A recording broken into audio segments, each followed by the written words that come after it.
Welcome back, YouTube. Today I'll be bringing you a video between Janko and Andrew Tate. They both have a heated debate about pride. I hope you enjoy it, and if you take anything from this video that you like, I hope that you leave your comments down below. Let's get it popping. Consistently talk about their body, so when bad food gets put on their table, they're like, nah, I don't want this right now. Yep. It's all about your mouth. Your tongue is the sharpest thing in the world. And then we use that in the adverse, right? You can use that the other way around. This is why I answered the light wolf, because I believe that your mind is focused on it. Absolutely. But let's use it the other way around. So you can speak yourself also positive, which we know, but I think there's a mistake with that. A lot of people are obsessed with the idea of happiness. And especially as a man, I think that happiness can actually be a very destructive motivator. And when men sit and say, I want to be happy, I want to feel happy. To feel happy, a lot of the time, you're looking for temporary hedonism. To be happy, you want to get drunk or take drugs or do something stupid temporarily, and it's very short-lived. I think you should instead be looking as a man to say, I want to feel proud. If you choose pride over happiness, you're going to make decisions that you're proud of and that people around you are proud of, and it's going to be better for yourself and better for society and better for everyone who loves you, everyone you care about. I think that's the first thing you said that I disagree with. You disagree? Completely. I think the best thing a man can do is wake up and say, what can I do that's going to make me proud of myself and other people are proud of me? Let's see how George handles this. Let's do it. Okay. I believe that pride will always be the downfall of you. In fact, God calls it an abomination. If you stand before God and you search for anything in your heart and you take pride in it, you're saying that you did it, not God. That is my argument against that one. Two, happiness could be today. It's all perspective. Yep. If you look at a tree, you could look at it and be like, oh, me and my dad used to pick apples from that tree, or his father hung himself in that tree. Yep. It's the perspective. So anything could be changed in a perspective. So if you ask from God's perspective, and God used to walk into the room and say, shalom, peace be upon you. Yep. So I believe you could enter peace. I believe that you could only find peace when you welcome God into your life. Now, it might sound like a crazy nutcase that's a religious man, but I truly believe in all of my heart that money will never give you peace. Yep. I believe love will give you peace. Love comes from God and the people that are around you. Your mother gives you peace. Your father gives you peace. You can't buy that. And if you ask God for 5 things, only 5 things, Andrew, your Bugatti wouldn't be there. Absolutely. But your brother would. Of course. So you come into the world with peace and love. So but you don't think pride is one of the biggest motivators of masculine excellence? You don't think No, because once you achieve it, you want more, and that's where it gets Of course, dangerous. but you do not think Mayweather decided he wanted to be proud of himself by beating Why everyone? Would you don't think Mayweather? Michael? So you can have money and then just pick on YouTubers and box them? Of course. I'm not insulting Mayweather, or good or bad, but actually, I might cut that because it might jump me. So Michelangelo. Okay, he cut his ear off. Okay. Artists, Da Vinci.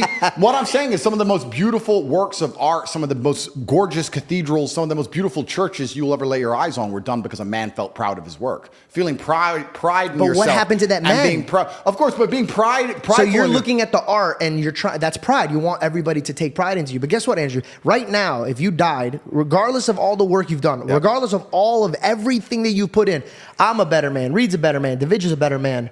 I forgot your name, I'm so sorry. Bailey. Bailey's a better man. All these guys are a better man for 2-3 generations. But when you die, you have the same grave of a man that you hate because time moves on. Of course. Everything collects moth and rust. Yeah. So what's the point? You don't think God can give you pride in yourself for doing the right things? I think that you could find joy in it. But again, everything has its time. So you take pride in your art, but at one point, all those artists became crazy, bro. So what's the fucking worth of it? Okay, I understand that. So we can look at it a bunch of different ways, but you just talked about a man looking in the mirror and being proud of his body to motivate himself. That's pride. Absolutely. Pride to an extent, right? That's right. Pride to an extent. But if it's your motivator, that's the problem. Everybody needs a certain type of emotion. You need fear, but you're not going to live fear throughout your whole life. Of course, but we have our default emotions that we seek, and this is the point I'm making, because when I talk to people, I think we all have our default emotions we seek, and depressed people, their default emotion that they're looking for is sympathy. They want sympathy, either from themselves or from somebody else, and they always have a sob story. It's always about how hard their life was, and they did drugs, and blah, blah, blah, and they want everyone to feel sorry for them. They're searching for sympathy. If you're the kind of person who searches for happiness, whether male or female, in my experience, people who search for happiness end up doing hedonistic, temporary, stupid things. When I find men who search to feel proud of themselves, I want people to be proud of me, and I want to be proud of myself, and I want to be respected. They often delay happiness. They often go through very difficult things and build things which are beautiful or build things which are difficult to do. They often go to the other side of fear to feel that pride. I did it. I faced my fear. I did it. Yeah. So I think as a man searching for pride or searching to feel proud is a pretty positive mindset for masculine achievement. I understand what you're saying from the biblical sense. I actually understand what you're saying. Yeah.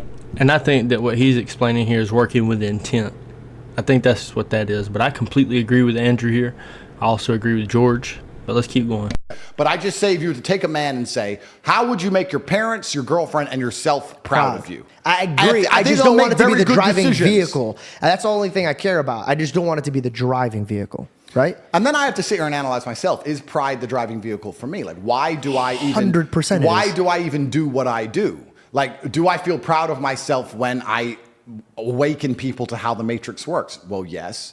But is that because I believe I'm helping them, or do I just feel happy in and of myself? Why do I own all the things I own? Why do I want all the things I want? And it's very interesting, you asked a question earlier before we got down this point when you said, has money made me happier or made me more anxious?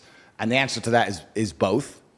I think that you're certainly anxious when you have an empire because you understand how difficult it is to maintain, especially in my position, right? I've been hit by DCAUT and FBI and all these huge federal agencies are trying to take everything I've ever worked for. And from your loved ones that you're leaving from my for. loved ones, Yeah. all the money I've ever made. It's actually a very difficult, precarious situation to be in. And even if you ever get to the position where you pay yourself $500,000 every single morning, you get concerned with, am I still going to be able to do this? Then the money ain't making you happy. You're working so hard to make sure you'll always be able to pay yourself that money that you don't even spend, that you don't even need. That's the pride thing I was trying to tell you about. Of course. So but this is how you hold on to things. And it's a stomach that keeps needing. It does keep needing. You're completely right. But that's also how there's no light without dark. The stomach keeps needing. Completely agree with you. But that's also how I managed to propel myself from here to here. And I'm going to go want to beat this garbage even high. So I agree It's with your you. gas. It's my gas. Yeah. My gas is. And then, so there's anxiety attached. Did that change when you got a daughter?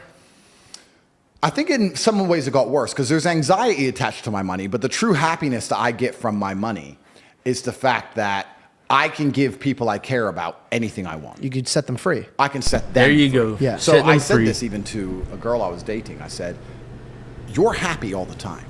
And I love that. Because I'm stressed. And I'm not complaining about being stressed. I think the masculine role is to wake up stressed. I wake up stressed. I wake up and I've got a bunch to do, a bunch of people to talk to, a bunch of money to make, etc. I'm stressed.